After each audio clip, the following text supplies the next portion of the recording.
Hola, hola mis amigos. Tomando primero que nada un poquitico de agua.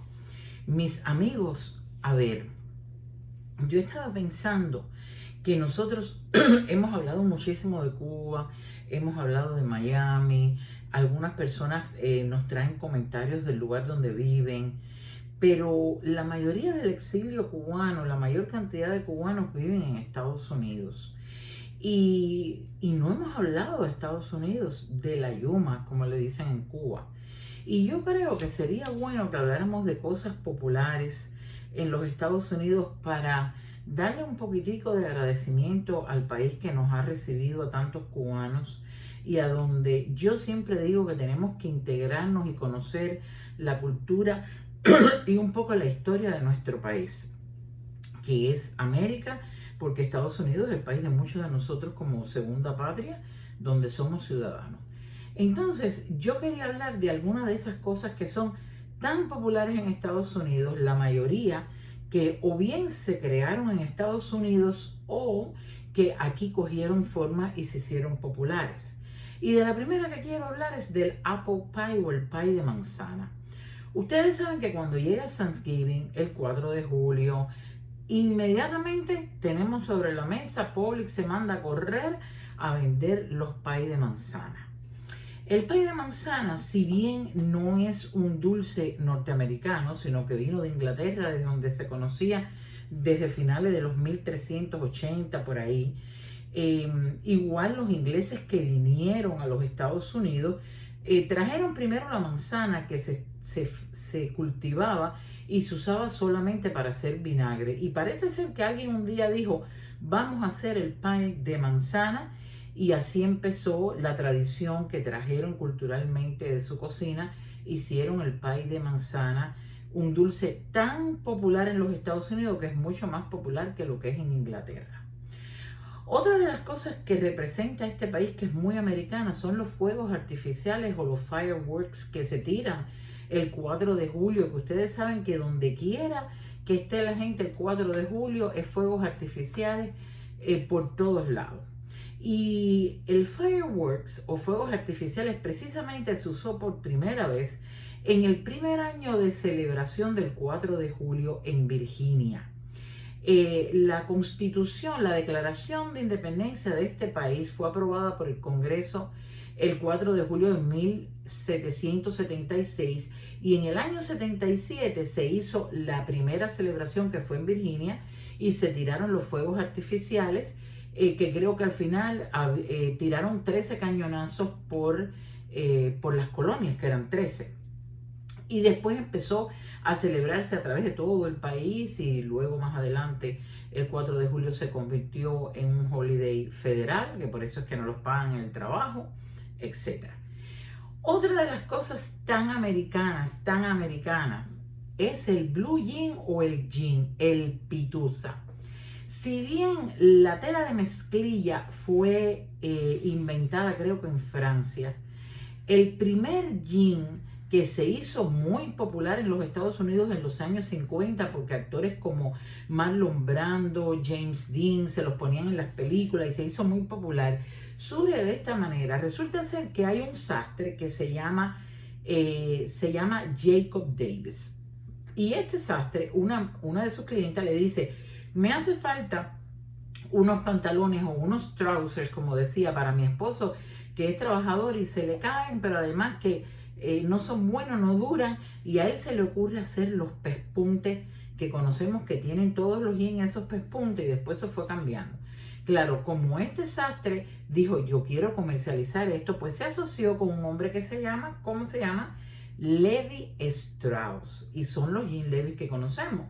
Y este hombre fue el que puso el dinero y así hicieron los jeans Levi Strauss, que primero le decíamos Levi Strauss, vinieron muchísimas marcas hasta el día de hoy, lo que ya conocemos.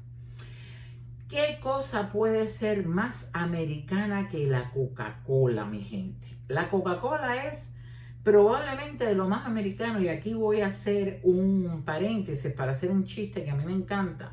Un cuento que decían que cuando los rusos llegan a la luna, estaba todavía la historia de la Guerra Fría entre Estados Unidos y Rusia.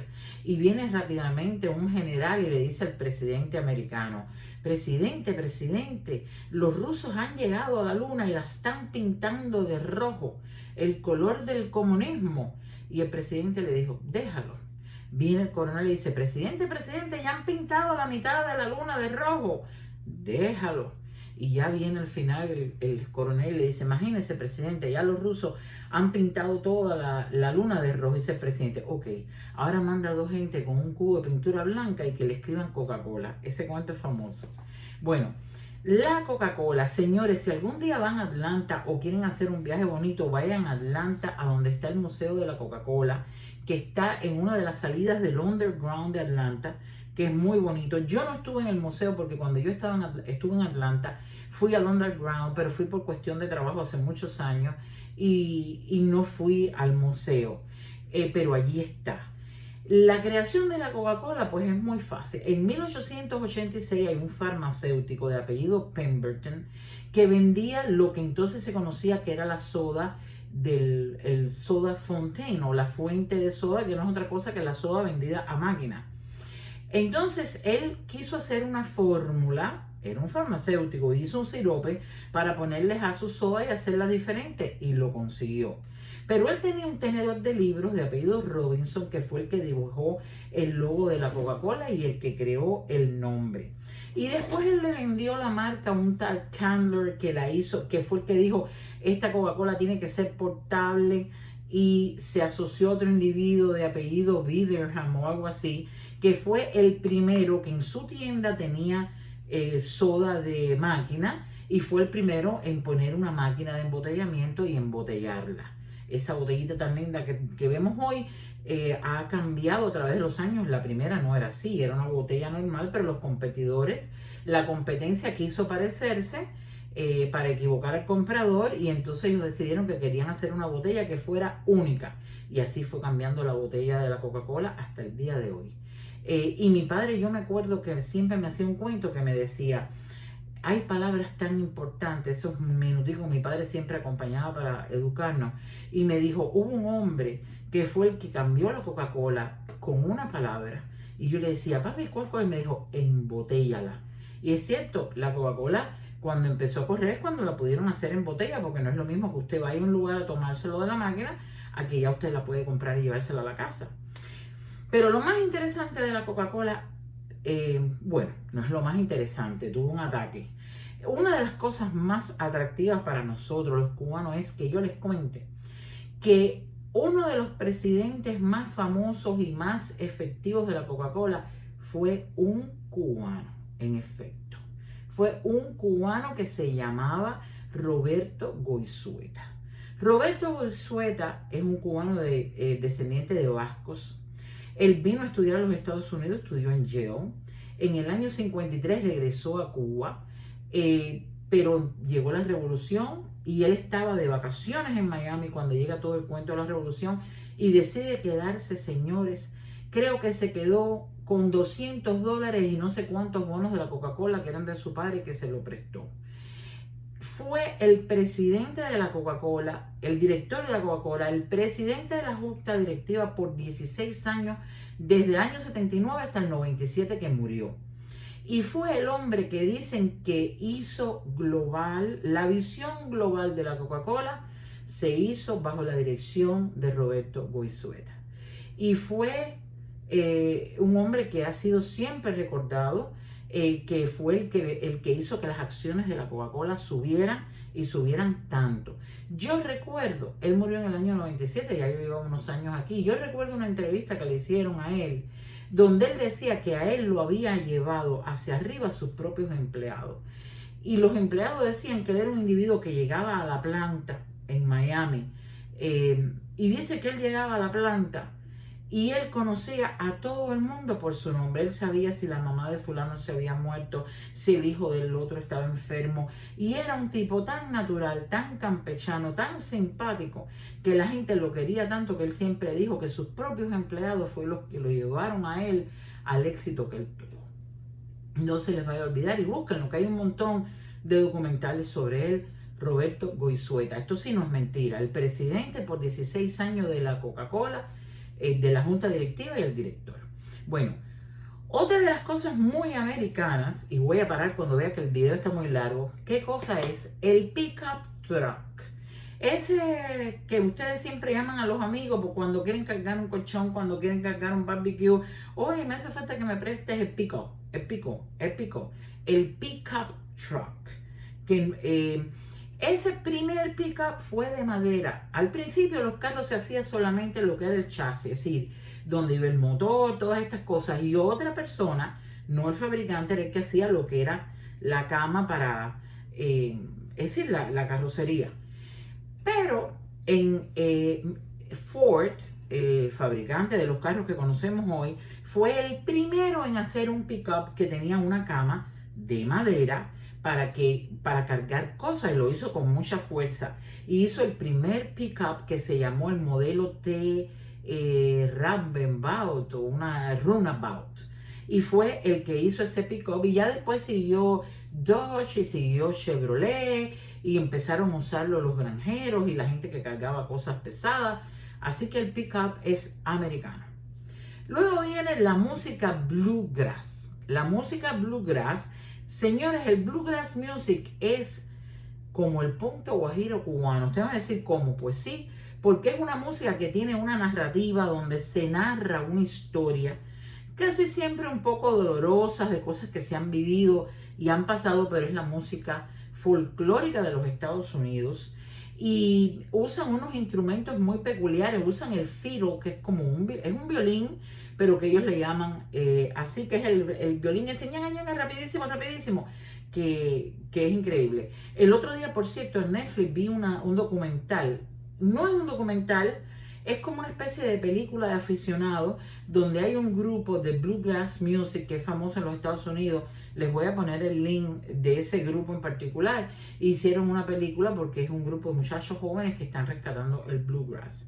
Usan también el mandolín y una guitarrita redondita así pequeñita que se llama banjo, y la usan. Así que, esta música se puso muy popular en los años 40, el bluegrass music, que tiene muchas cosas, el jazz, etcétera, etcétera. Al final les voy a compartir algo sobre el bluegrass music. Otra de las cosas súper curiosas de los Estados Unidos, que somos prácticamente únicos, y ustedes van a decir, ay, ¿verdad? Son las unidades de medida. Ustedes saben que, por ejemplo, en Cuba se usaba el metro, el centímetro, el kilómetro, y así en casi todo el mundo. Casi todos los países del mundo usan ese sistema internacional de medida. Sin embargo, Estados Unidos es prácticamente el único que tiene un sistema diferente, porque es lo que le llaman un sistema imperial, porque viene de los ingleses, que ya los ingleses se sumaron al carro de las medidas nuevas, y todavía en Estados Unidos estamos en eso. Ustedes saben que aquí es la pulgada, no es el centímetro, es el pie, no el metro, es la yarda, es la milla, pero están tratando de, a nivel de negocios y demás, cambiar y adoptar el sistema métrico internacional. Otra de las cosas muy americanas, y ustedes me van a decir, wow, eso viene de ahí, algunos que no lo sabrán, es la Ruta 66 o Route 66. Ustedes no han visto unos pullovers. Yo creo que, si mal no recuerdo, era JCPenney, la tienda que vendía muchas cosas de esa marca, que se llama así, Ruta 66, Route 66. Y ustedes lo han visto, que es como un escudito y tiene un número 66, dice ruta. Y la gente dice, bueno, ¿y eso qué? Yo se lo voy a explicar. La Ruta 66 es una carretera que se dio por llamar por mucho tiempo la carretera principal de los Estados Unidos. Y no es porque sea ni la mejor, ni la más larga, creo que tiene 2.400 millas. Pero lo que pasa con esta carretera es que esta carretera empieza a usarse después de la posguerra y atraviesa todos los Estados Unidos desde la costa desde el este de los Estados Unidos hasta el oeste. Sale de Chicago y termina en Los Ángeles. Pero lo interesante es que atraviesa todos los Rocky Mountains, las montañas Rocky, como se llama, que era impenetrable, un área muy rural, y lo cual hizo que a todos estos pueblos que estaban en el medio, que antes había que estar dando la vuelta, pues les trajera desarrollo económico, independencia. Y entonces esta carretera se hizo muy popular entre los años 70 y pico y 80 y pico, y se le dio un símbolo como el espíritu libre de Norteamérica, y por eso es muy popular la Ruta 66.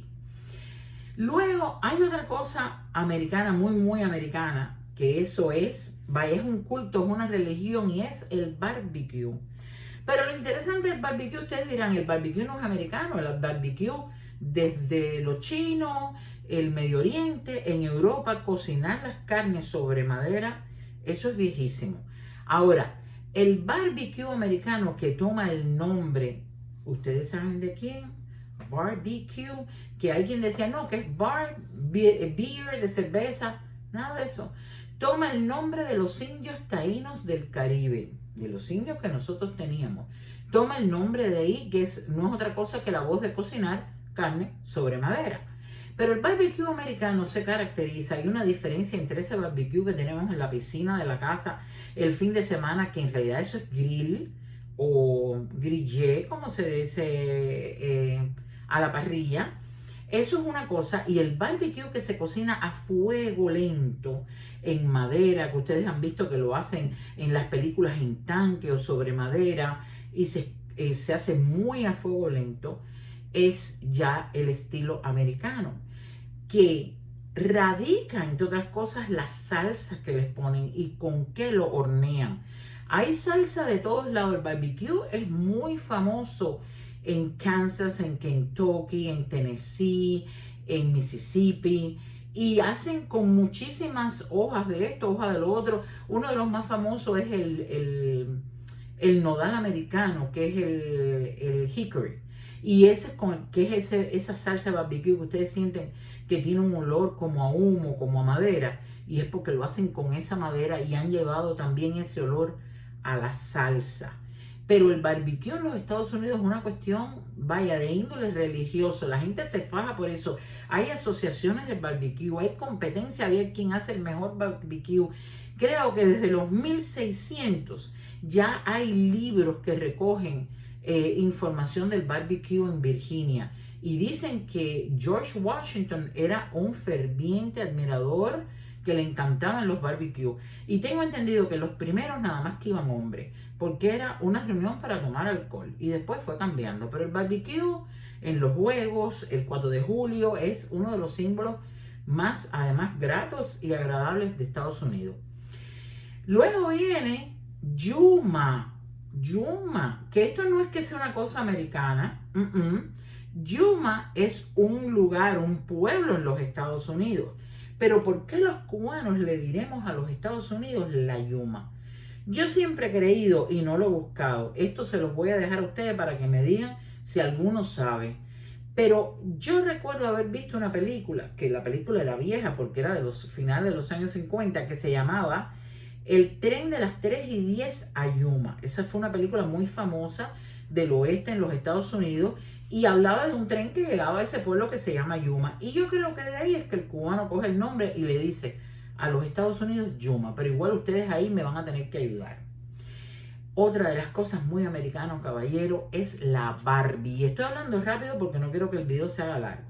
La Barbie la fabrica una compañía que se llama Mattel Company, y la creó una mujer americana que se llama Ruth Handler. Y Ruth hizo la Barbie porque ella quería que las niñas americanas creyeran, entendieran, visualizaran la idea que podían ser cualquier cosa que ellas quisieran hacer. En el año 61 se hace la primera Barbie enfermera. En el 95 creo que se hace la Barbie doctora. Después la Barbie piloto, la presidenta, la directora. Que hay Barbie de todo tipo.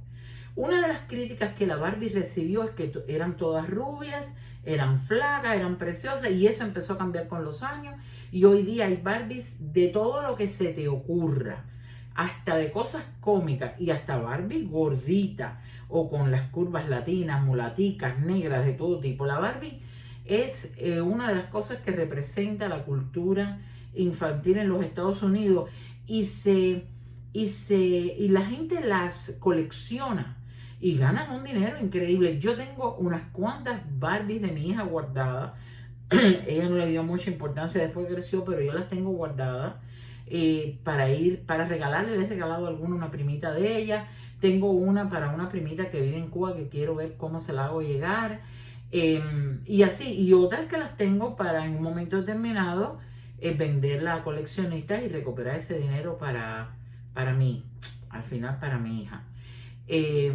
O para mí, si yo soy la que la vendo, ella no le ha dado importancia. La Barbie. Y ya ustedes saben que Barbie tiene un novio que se llama Ken, ¿ok?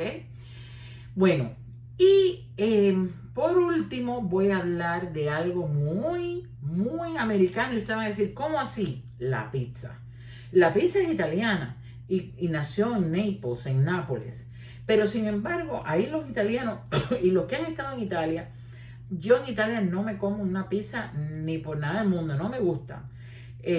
No me gusta, estoy acostumbrada a la pizza americana. En realidad la pizza americana nació en Nueva York y por los italianos inmigrantes y no tiene nada que ver con la pizza italiana. Hay toda una historia, es como el barbecue, hay libros, hay documentales, hay videos, hay películas, todo hablando sobre la pizza. Pero algo interesante, a principios de los 1900 había un italiano inmigrante que fue el primero en hacer la salchicha que se llama pepperoni.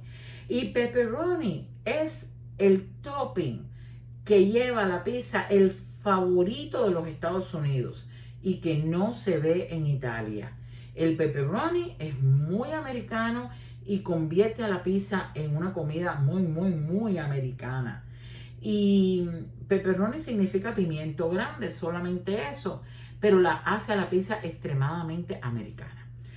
Bueno, mis amigos, yo voy a terminar hoy con una musiquita de bluegrass, pero antes de terminar, voy a buscarla aquí.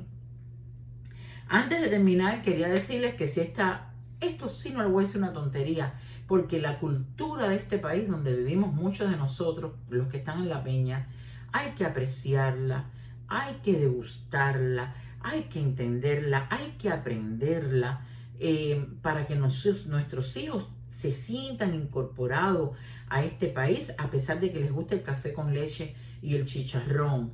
Y porque además es vasta, es inmensa, es curiosa, es linda y es nuestro país de adopción. Y de verdad yo les invito a que busquen siempre en YouTube cosas sobre los símbolos de América, que son tantos. Yo he hablado de estos, pero hay innumerable cantidad de ellos, pero estaríamos 3 días hablando. Quizás otro día hablamos de otros, ¿verdad? De Thanksgiving, porque es el día que más gente viaja dentro de los Estados Unidos o viene al hogar, etcétera, etcétera. Mucha tela por donde cortar. Pero bueno, si este videito te ha gustado, pues nada, suscríbete a la peña que cada día crece más. Dale un like, vuélvete loco y dale a la campanita y pásalo, pásalo, pásalo. Yo me despido con un beso para todos y con Bluegrass Music. Ahí les va.